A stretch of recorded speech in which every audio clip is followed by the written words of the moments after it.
This ThingLink was designed to work with a third grade lesson on understanding how plants survive in their environments.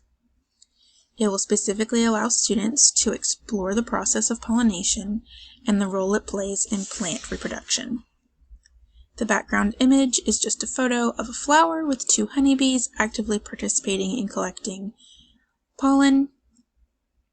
I chose this image because one of the things that is talked about during this ThingLink are the different types of pollinators, and honeybees are one of the main types of pollinators that we typically think of with pollination.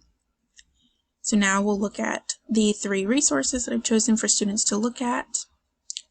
The first one here in the top right corner is a Dr. Banach's show video that just talks about what is pollination and the process of plant reproduction in a way that is fun and engaging and understandable for 3rd grade students. Down in the bottom right corner, I have a nice infographic here. Students can zoom in on it if they need to. Just talking about different types of pollinators, because as I said, honeybees are the primary one that we think of, but there are several different types. So this just allows students to kind of look at the different types of pollinators that they might see and the role that they play in that pollination process. The third and final resource that I have here is an article, and it gives a bunch of fun pollination facts that students can read through and look through on the pollination process as well as plant reproduction.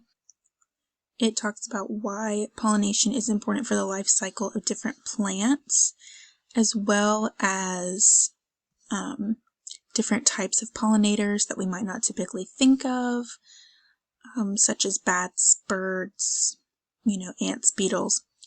And it also describes the way that different characteristics of different plants attract different types of pollinators.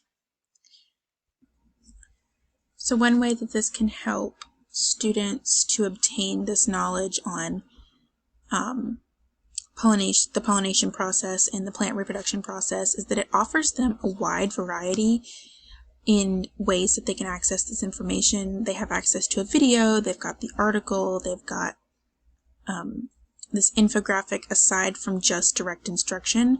So they have a range of ways that they can access the same content and learn the same things. And if they want to look at all of it, they can. If they prefer to watch the video, they can. So overall, there's a bunch of great resources here for students to look at and help them learn about the pollination process and the plant reproduction process.